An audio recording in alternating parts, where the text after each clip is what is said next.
How to build your first shelter in darkest days. A survivor needs a home. This guide shows how to build your first shelter in darkest days on PC.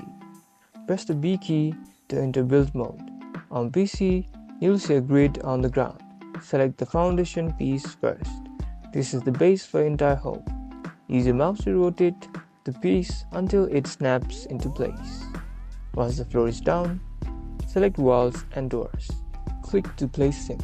On PC, you can quickly scroll through your building materials using the mouse wheel. Don't forget a roof. It protects you from the elements and certain airborne threats. Finally, place your claim totem.